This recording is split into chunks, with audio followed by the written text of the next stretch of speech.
संपूर्ण राजस्थान को कवर करते हैं हम। राजस्थान की हर खबर देखते रहिए डीपीके न्यूज पर।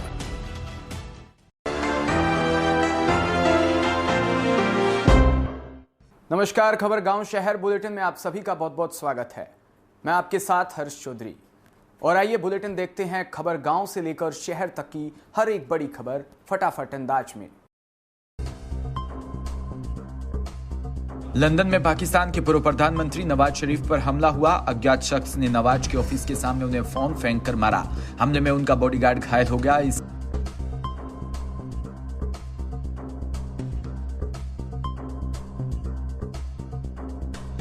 मरीमियम ने ट्वीट किया कि पीटीआई के जो लोग हिंसा का सहारा लेते हैं या कानून को अपने हाथ में लेते हैं उन्हें गिरफ्तार किया जाना चाहिए। इमरान खान को देशद्रोह के लिए पकड़ा जाना चाहिए। उनमें से किसी को भी बख्शा नहीं जाना चाहिए। पाकिस्तान में आज इमरान खान सरकार की किस्मत का फैसला। सुबह 11:30 बजे नेशनल असेंबली की कार्रवाई शुरू होगी, जिसमें आज अविश्वास प्रस्ताव पर वोटिंग होनी है। अगर सब कुछ संविधान के हिसाब से होता है और स्पीकर निष्पक्ष रहते हैं तो इमरान सरकार का घर जाना तय।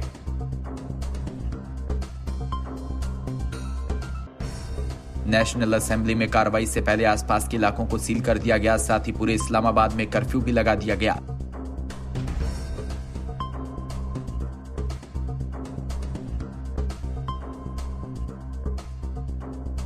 इससे पहले शनिवार रात इमरान ने अपने घर पार्टी सांसदों को बुलाया, जो वहीं इस मीटिंग में महज 140 सांसद ही पहुंचे। दूसरी तरफ विपक्षी गठबंधन का आंकड़ा 200 से ज्यादा हो गया।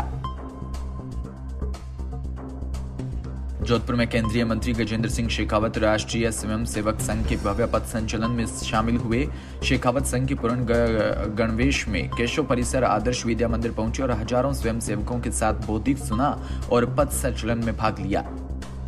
केंद्रीय मंत्री ने कहा कि सभी को भारतीय नववर्ष की अनेकों एक शुभकामनाएं। वर्तमान में हम सब आजादी के अमृत काल में गुजर रहे हैं। हम देश को परम वैभव पर पहुंचाने के लिए संकल्पबद्ध होकर इस पूरे वर्ष और आने वाले वर्षों में काम करेंगे।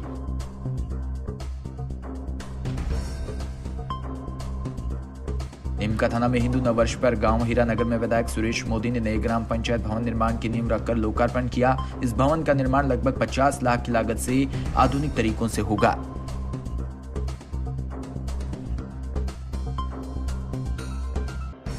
सरपंच सुरेश खेरवा ने विधायक सुरेश मोदी के कार्य की प्रशंसा करते हुए आभार जताया। विधायक मोदी ने कहा कि इसे नए ग्राम पंचायत भवन का निर्माण आधुनिक तरीकों से होगा और सारी व्यवस्था होगी।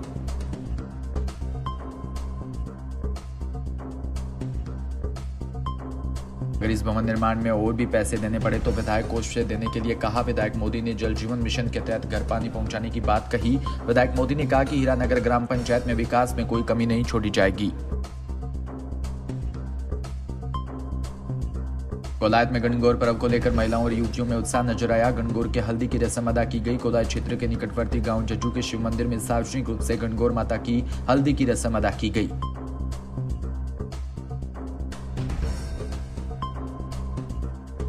युवतियों ने हल्दी के गीत गाए, नाच गाने भी किए तो कुछ युवतियों ने नववर्ष को लेकर भगवे रंग की वेशभूषा धारण की। महिलाओं और युवतियों ने गणगौर के गीत गाए, एक दूसरे को हल्दी की रस्म अदा करने के बाद मिठाई खिलाकर मुंह मीठा किया।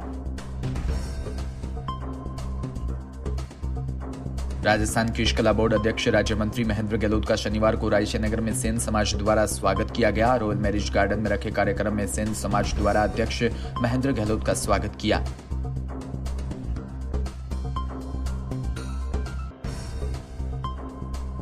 इस मौके पर पहली बार विधानसभा क्षेत्र के दौरे पर आए महेंद्र गहलोत विधानसभा क्षेत्र में 3 पूर्व विधायक होने के बावजूद राज्य मंत्री के स्वागत कार्यक्रम में कम लोगों की उपस्थिति पर चर्चा रही।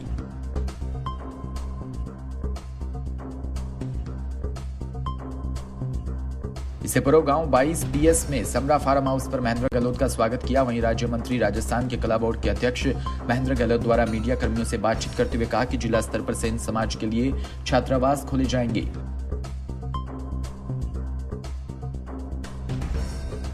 जोधपुर पाली के शिवपुरा थाना अंतर्गत मोड़ आवास गांव में फसल की कटाई के दौरान जहरीला पानी पीने से घायल हुए लोगों के मामले में मरने वालों की संख्या 3 हो चुकी है।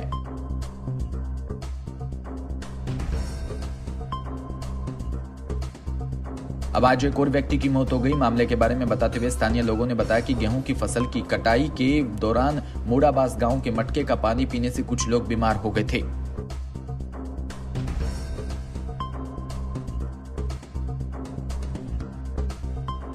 इस दौरान लक्ष्मण सरगरा की मौत का मौका स्थल पर ही हो गई थी। वहीं एनी देवी की मौत 7 दिन बाद इलाज के दौरान हुई। आज जोधपुर के मथुरा दास माथुर अस्पताल में लक्ष्मण सरगरा की इलाज के दौरान मौत हो गई।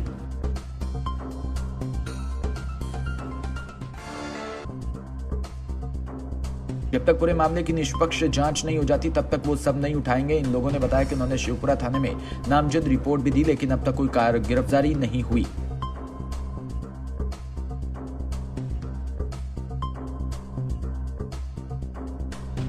जोधपुर शहर की महामंदिर थाना पुलिस को बड़ी कामयाबी मिली। पुलिस ने दिन दहाड़े एक चेन स्नैचिंग की वारदात करने वाले शातिर चेन स्नैचर को अली खान को गिरफ्तार किया।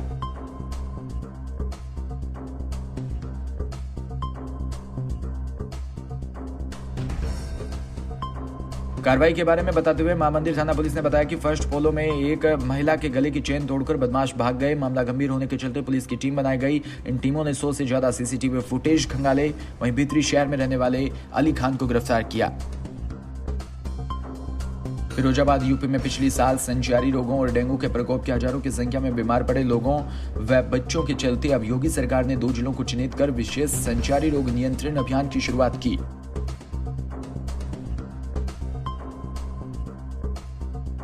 संचारी अभियान शुभारंभ के लिए UP deputy CM Brajesh Pathak आज फिरोजाबाद डीएम मुख्यालय पहुंचे, जहां उन्होंने अभियान के तहत विभिन्न विभागों द्वारा लगाई गई लगभग 1.5 दर्जन स्टॉल को देखा और दिशा निर्देश भी दिए।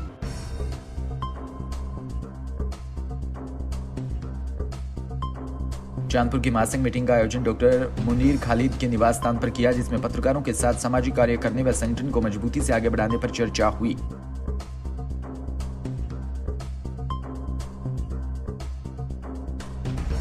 वैसे तो राष्ट्रीय प्रेस क्लब जनहित के कार्यों में काफी चर्चाओं में है, लेकिन फिर भी संगठन के सभी पदाधिकारियों का एक ही लक्ष्य है कि जो आवाज दब जाती है या दबा दी जाती है, जो नियमानुसार उठाई जानी चाहिए। आगरा में आगामी त्योहारों को मद्देनजर रखते हुए आगरा एडीजी राजीव कृष्ण आईजी और नचिकेता झा एसएसपी सुधीर कुमार ने फोर्स के साथ जनपद आगरा के मुख्य मार्गों पर फुट पेट्रोलिंग की।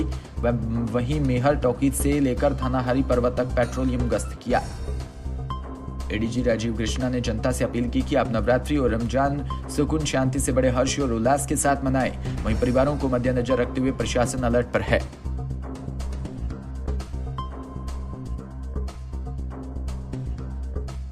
निवार की देर शाम को रमजान का चांद नजर आने के बाद मुस्लिम समाज के लोगों के द्वारा रोजे और नमाज की तैयारियां शुरू कर दी।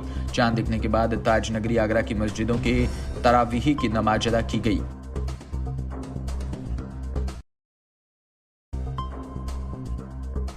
इसमें मस्जिद के इमाम के द्वारा लोगों को कुरान शरीफ का पाठ सुनाया गया। पूरे देश में मुस्लिम समाज के लोगों के द्वारा आज पहला रोजा रखा गया। चांद दिखने के बाद लोगों के द्वारा तरावीही नमाज अदा की गई।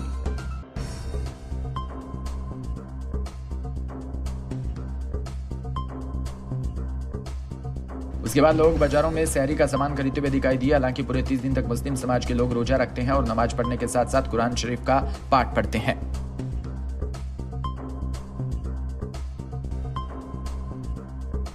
फिलहाल इस बुलेटिन में इतना ही और तमाम खबरों के लिए आप जुड़े रहिए हमारे साथ। नमस्कार।